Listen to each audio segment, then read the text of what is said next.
I wrong for refusing to pay alimony when my ex cheated? The question had been bouncing around my mind for weeks, but it finally became unbearable to keep it inside. I never thought I'd find myself in this position, sitting alone in my apartment, staring at a stack of legal papers, feeling the weight of a marriage I once believed in crumbling around me. It started innocuously, as these things often do. My ex, someone I trusted completely, began acting distant, distracted, and secretive. At first, I brushed it off as work stress, but intuition has a way of gnawing at you when something isn't right. I noticed the subtle things. Phone calls answered in another room, sudden laughter at texts he'd receive, unexplained late nights that didn't quite add up. I tried to rationalize, convincing myself that I was overthinking, that perhaps my insecurities were creating shadows where none existed, but deep down, I knew.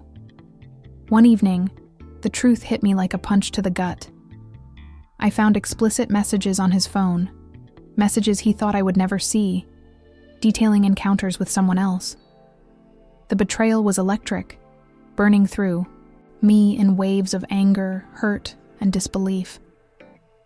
I confronted him immediately, voice trembling, heart racing, tears threatening to spill over. His reaction was almost laughable in its audacity. Denial, excuses, attempts to justify his actions as if I were supposed to accept them. I couldn't. I refused. The years of trust, love, and shared life were shredded in that moment, and I realized that the person I had married was not the one standing before me anymore. When the separation came, it was messy, ugly, and full of resentment. We had built a life together. House, joint accounts, shared friends. But the foundation had crumbled. And as the divorce proceedings began, the word alimony appeared, like a guillotine suspended above my head. He demanded a sum that would have crippled me financially, citing years of marriage and his sacrifice as justification. But how could I pay for a betrayal that had cost me my trust, my dignity, and the very essence of our relationship? My lawyer tried to explain the legal expectation, the precedent, the customary obligations, but none of it made sense to me. Paying him seemed not only wrong, but morally indefensible. The idea of funding a life he had dishonored felt like a betrayal to myself, a surrender to injustice.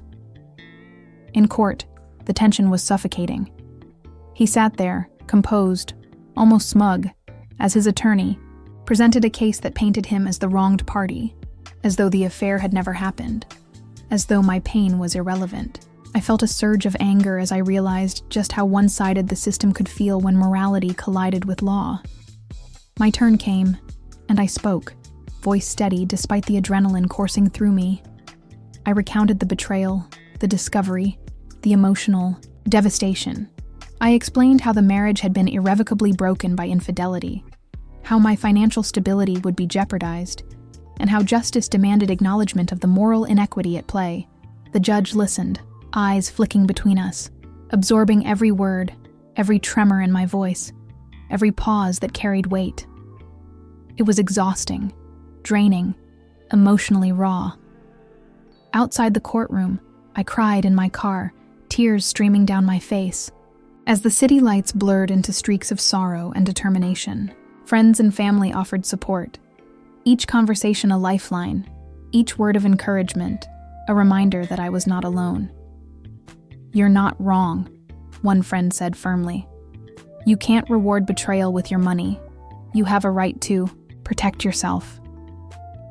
I clung to that sentiment, repeating it like a mantra as the days stretched into weeks of hearings, negotiations, and tense standoffs. The emotional toll was immense. Nights were sleepless, haunted by memories of the betrayal, the arguments, the relentless push of legal demands. I found solace in small routines. Morning coffee on the balcony, journaling late at night, running in the park. But the shadow of alimony loomed, threatening to consume me with anxiety. One pivotal moment came when the mediator suggested a compromise, offering a lower payment in exchange for waiving claims to certain assets. I felt the familiar tug of negotiation, the desire to end the constant stress, to find peace. But every fiber of my being resisted.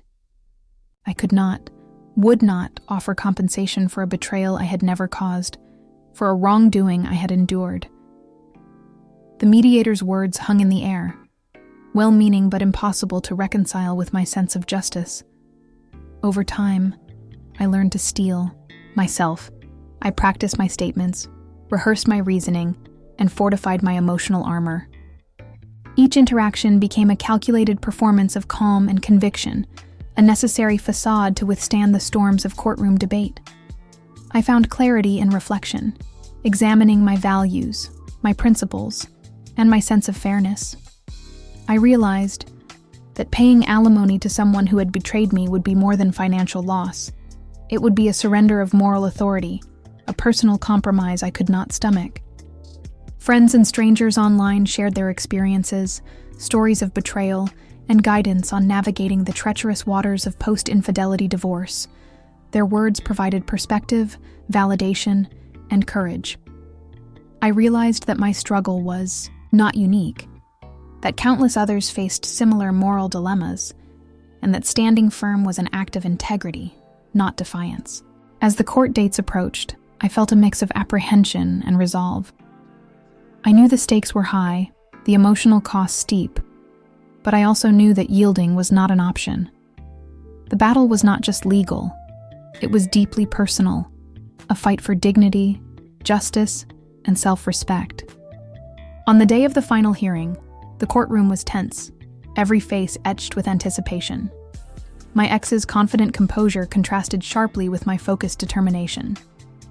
The arguments were presented, counter-arguments countered, and the air, thickened with the weight of legal precedent, financial calculations, and emotional testimony.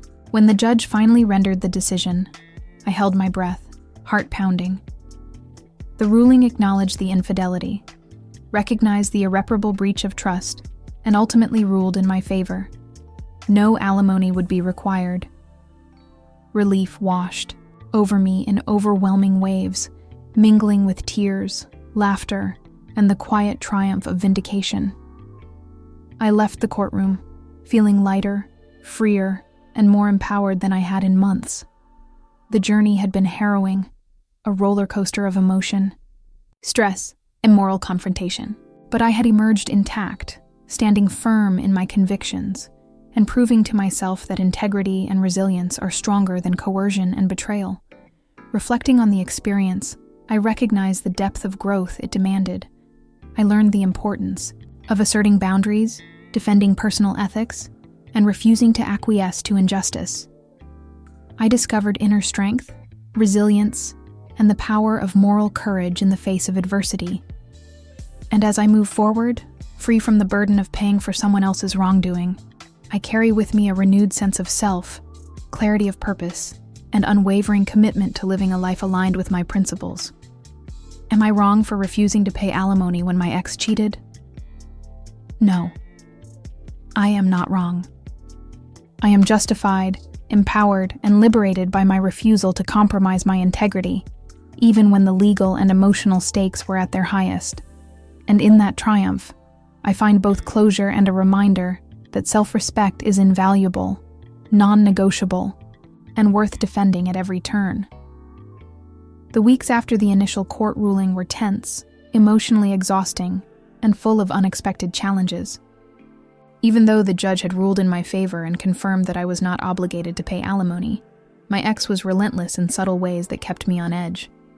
It was like a psychological game, one I hadn't signed up for but couldn't avoid. He started sending emails questioning my expenses, claiming that I had misrepresented my income, and subtly hinting that I should consider a settlement for the sake of peace.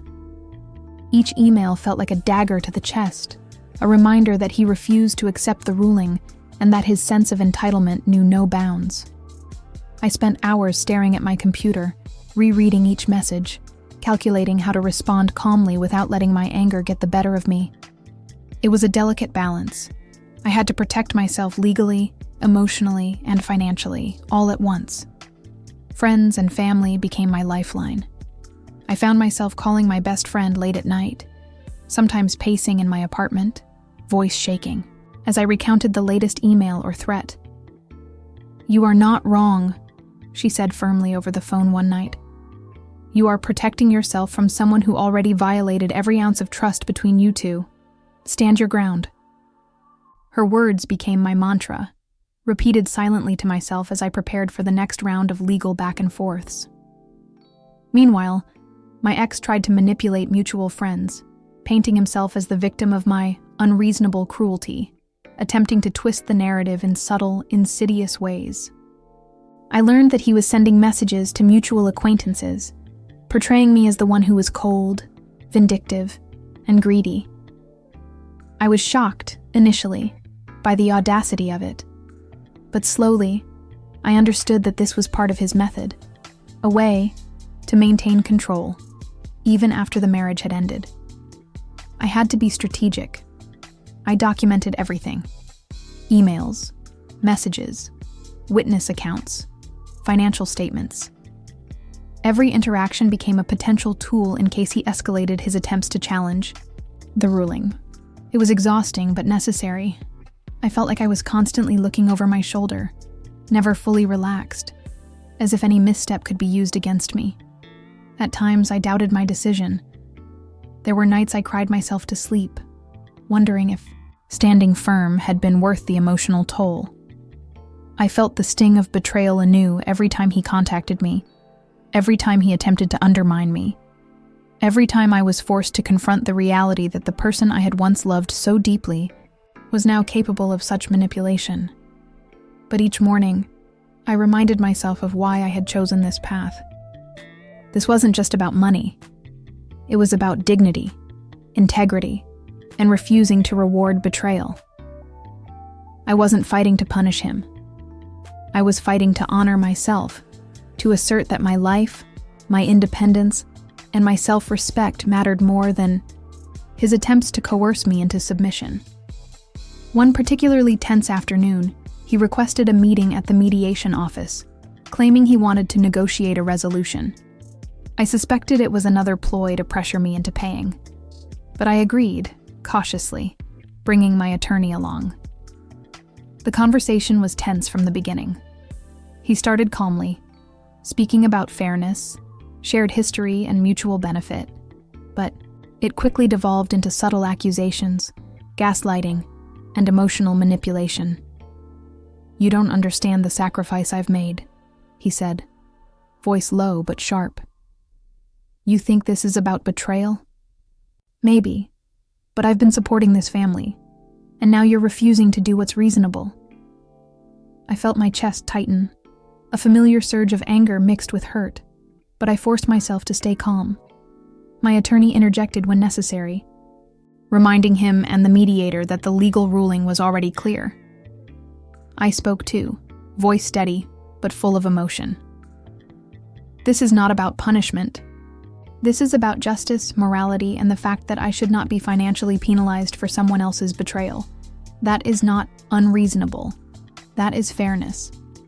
The mediator nodded, scribbling notes, clearly sympathetic, but also bound by procedure. My ex's frustration was evident. His jaw tight, his hands clenching and unclenching in a way that betrayed the tension he tried so hard to mask. Leaving the mediation room, I felt drained, but resolute. Each encounter, no matter how manipulative or exhausting, reinforced my commitment to my principles. I couldn't let him, or anyone else, convince me that honoring myself was somehow wrong. At home, the emotional toll was just as heavy. I noticed subtle ways in which he attempted to destabilize me psychologically. Friends would casually mention things he had said about me, attempting to sow doubt in my mind. Mutual acquaintances would ask leading questions, putting me on the defensive. I realized I had to develop not only legal strategy, but emotional resilience. Meditation, journaling, and long runs in the park became my refuge. Each mile I ran, each deep breath I took, each word I wrote in my journal felt like reclaiming a part of myself that the stress of the divorce threatened to erode. Slowly, I began to notice a shift. My ex's attempts at manipulation started to lose their potency. I had fortified my emotional boundaries, learned to respond with clarity rather than reaction, and built a support network that reminded me I was not alone. Even small victories, standing firm in an email, refusing a meeting, designed to intimidate, calmly explaining my stance to a mutual friend, felt monumental.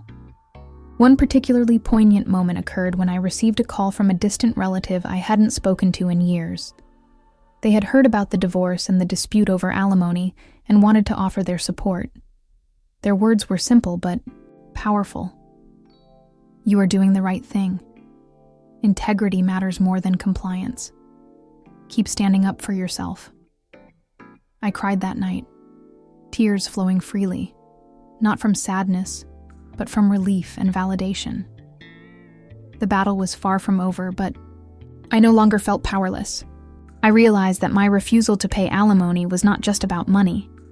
It was a statement of self-respect, a refusal to be complicit in a moral wrong.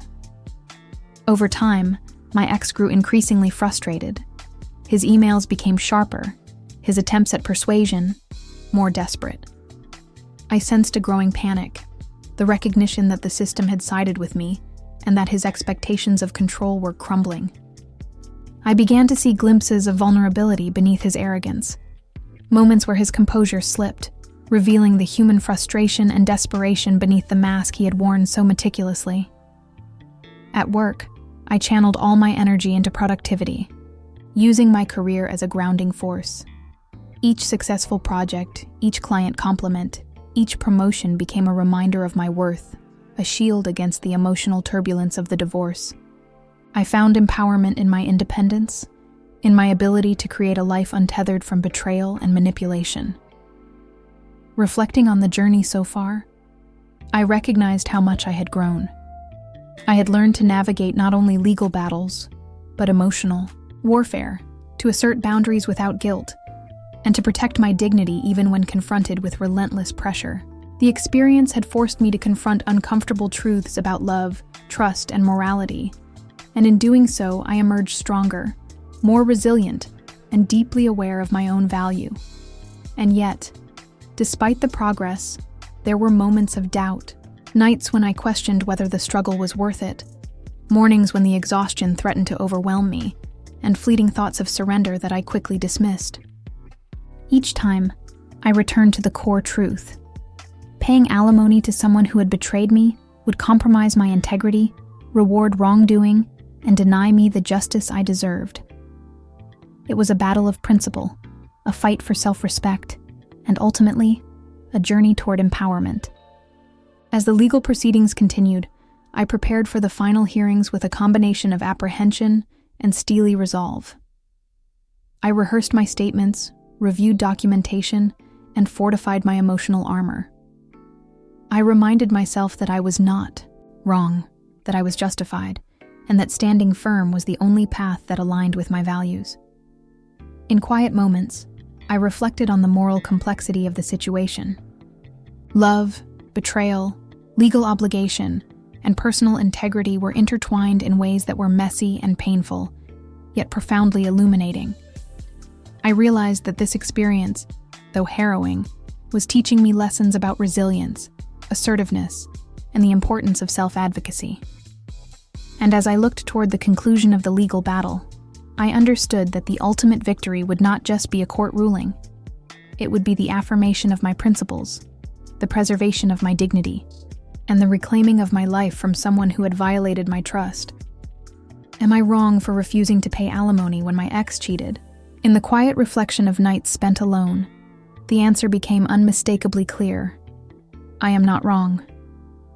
I am justified, empowered, and strengthened by my unwavering commitment to justice, morality, and self-respect.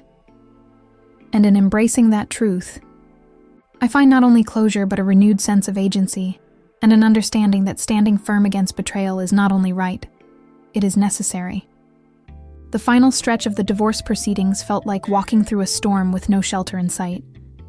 My ex had grown more brazen, more desperate, and the psychological games escalated in ways I hadn't anticipated. He tried every tactic he could think of: veiled threats, emotional manipulation, attempts to discredit me in front of the court, and even subtle efforts to make mutual friends and colleagues question my character. One day, I received an email from him that was almost laughably passive-aggressive. "I hope you understand that your decisions are causing unnecessary pain for both of us.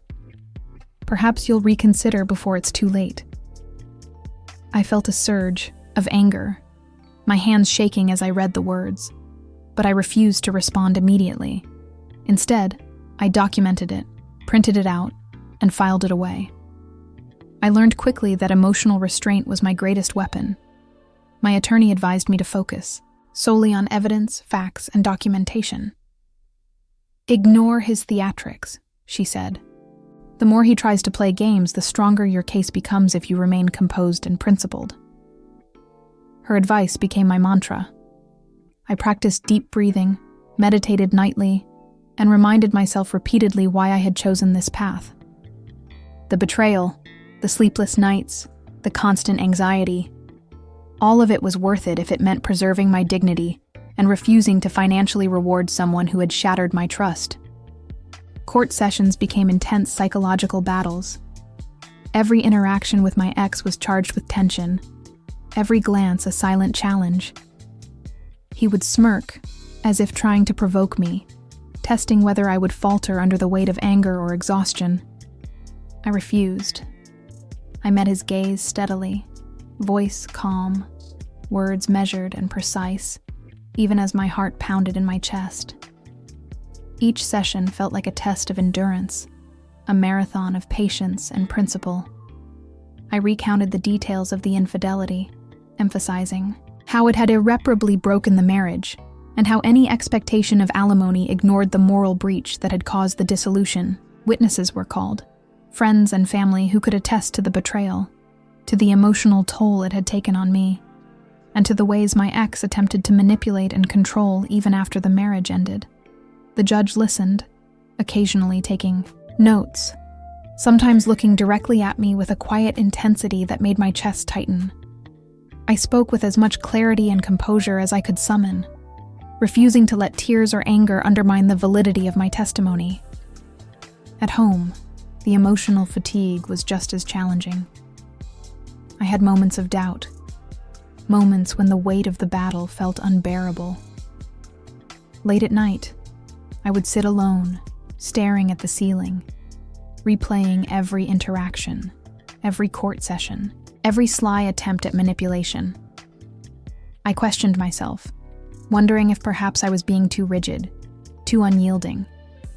But then I reminded myself of the betrayal, the lies, the emotional devastation I had endured. No amount of doubt could erase the truth. I was not wrong, and I would not compromise my integrity for the sake of appeasing someone who had already betrayed me. One particularly grueling day in court, my ex's attorney presented a series of financial arguments, attempting to paint me as financially capable and suggesting that I had an obligation to provide support regardless of his actions. I felt my blood boil, a tight knot forming in my stomach, but I forced myself to remain calm. When my turn came, I stood and spoke with conviction, detailing the betrayal, the financial impact of the divorce, and why alimony in this context would not be equitable or morally justifiable. The courtroom was silent except for the scratch of pens on notepads and the occasional murmur from an observer. I could feel the weight of every word, every pause, every deliberate emphasis. It was exhausting, yet empowering. Outside the courtroom, I allowed myself brief moments of emotional release. One evening, walking home under a canopy of streetlights, I let the tears flow freely, crying for the betrayal, the stress, and the sheer intensity of the battle I was enduring. But even in those tears, there was strength. I was processing, purging, and reaffirming my commitment to myself. Friends became essential lifelines. One friend, who had gone through a similarly bitter divorce, offered guidance and emotional support that was invaluable. "You are not wrong," he said. You are standing up for what is fair, and no one has the right to take that away from you. Keep your boundaries, stay strong, and don't let the system be used against you morally." I clung to that advice, repeating it like a mantra as the hearings continued. Another moment of unexpected support came from my ex's own family. After hearing bits and pieces of the situation, one relative quietly reached out, expressing sympathy for the way he had treated me, and offering to provide testimony about the ongoing attempts to manipulate and control. It was surprising and oddly comforting, a reminder that even within his sphere, the truth could not be entirely obscured. As the final hearings approached, I felt a mix of fear, exhaustion, and determination. The culmination of months of emotional warfare, manipulation, and legal navigation was imminent. I prepared meticulously, reviewing all documentation, rehearsing statements, and fortifying my emotional resilience. Every interaction, every email, every phone call had been cataloged, analyzed, and organized to present a compelling and undeniable case. On the day of the final session, the courtroom was tense, the air thick with anticipation. My ex sat with a veneer of composure, though I could sense the underlying tension. His attorney presented their closing arguments, painting him as a victim and suggesting that I was unreasonable in my refusal to pay alimony. I listened, heart pounding, feeling a familiar surge of anger, but keeping my voice calm when my attorney interjected to counter the claims. When it was finally my turn, I stood, feeling the weight of months of emotional labor and preparation in every fiber of my being. I spoke with clarity, emotion, and unwavering conviction, recounting the betrayal, the manipulation, and the moral inequity inherent in demanding alimony from someone who had been wronged. I emphasized the emotional toll, the breach of trust, and the principle that fairness and morality cannot be ignored in the pursuit of financial claims. The judge listened intently, occasionally nodding, occasionally pausing to make notes. The silence in the room was heavy, almost tangible, and I could feel every heartbeat, every word hanging in the air with profound significance. After the closing statements, the judge took a moment to deliberate, and the room fell into a tense quiet. I sat, hands clasped, staring straight ahead, heart racing, trying to remain calm as the minutes stretched into what felt like hours. When the decision finally came, it was decisive. The ruling acknowledged the infidelity, recognized the moral breach, and concluded that no alimony would be required. Relief, joy, and a sense of vindication washed over me in waves so intense I could barely breathe. I felt tears streaming down my face, laughter bubbling up uncontrollably, and an overwhelming sense of liberation. I had not only preserved my financial independence, but I had also defended my dignity, upheld my principles, and refused to reward betrayal with compliance. Leaving the courtroom, I felt lighter than I had in months. The tension, the fear, and the constant pressure that had defined this period of my life began to release, replaced by a newfound sense of empowerment. Reflecting on the journey, I realized how much I had grown. I had learned to navigate emotional manipulation, assert boundaries, and defend my moral convictions even in the face of legal and personal pressure. I had discovered inner strength I didn't know I possessed, resilience that had been forged in the fire of betrayal and stress. And perhaps most importantly, I had learned that standing firm is not just about winning a legal battle. It is about honoring oneself, preserving integrity, and refusing to compromise principles for the sake of expedience or avoidance of conflict. As I walked through the city streets that evening, the sun dipping below the horizon, casting long shadows across familiar streets, I felt a quiet triumph. This was more than a court victory. It was a reclamation of self, a declaration that betrayal would not define me, and that moral courage can triumph over coercion and expectation. And in that quiet triumph, I understood that refusing to pay alimony in the face of infidelity was not just legally defensible, but deeply necessary for preserving my sense of self. Am I wrong for refusing to pay alimony when my ex cheated? After the long, grueling, emotionally charged battle, the answer was unequivocally no. I am justified, empowered, and strengthened by standing firm in the face of betrayal, proving to myself that integrity and self-respect are worth defending at every turn. The days after the final ruling were surreal. The relief of the court's decision didn't immediately erase the emotional residue of months of manipulation, betrayal, and confrontation. Instead, it left a quiet space, filled with reflection, processing, and the subtle, lingering ache of everything I had endured. I walked through my apartment one morning, sunlight spilling across the floorboards, and for the first time in months, felt a sense of ownership over my life.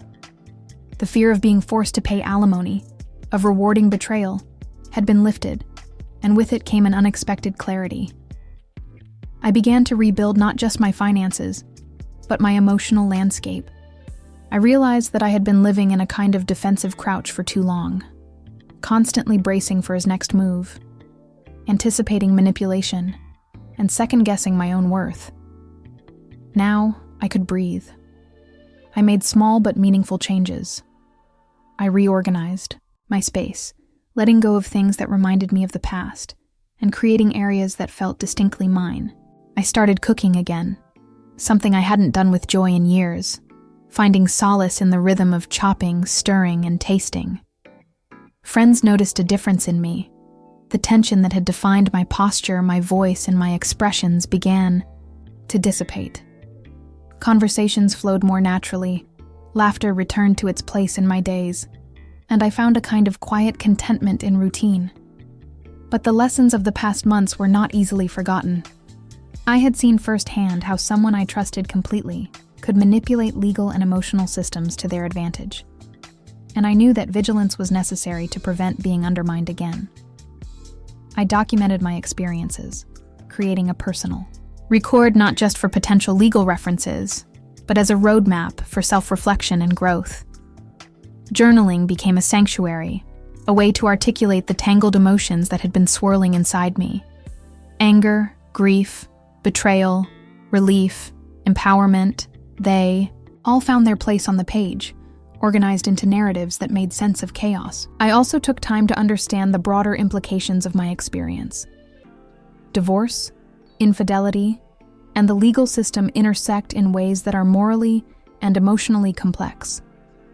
I reflected on the importance of aligning legal outcomes with ethical considerations and the value of moral courage in navigating systems that are often rigid and procedural. The sense of triumph I felt was not just about winning. It was about asserting that integrity matters, that betrayal should not be rewarded, and that one's life should be governed by principle, not coercion. Financially, I began to feel a renewed sense of security. I was no longer burdened by an obligation that I had morally rejected, and with that freedom came the ability to plan for the future with clarity and confidence. I reassessed my goals, my savings, and my investments, realizing that independence was as much about emotional autonomy as it was about financial stability. Socially, I noticed subtle shifts as well. Mutual friends who had been caught in the crossfire of narratives began to see the truth more clearly. Some relationships required repair, others ended quietly, and a few strengthened, rooted in honesty and shared recognition of the emotional turbulence we had collectively witnessed. I even began to consider dating again, tentatively, cautiously. The thought of opening my heart to someone new was daunting, yet invigorating.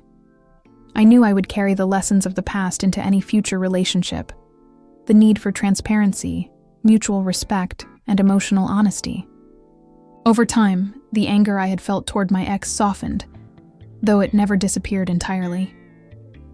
It became a quiet recognition of human fallibility, a reminder that people can betray in ways that are destructive and profoundly painful.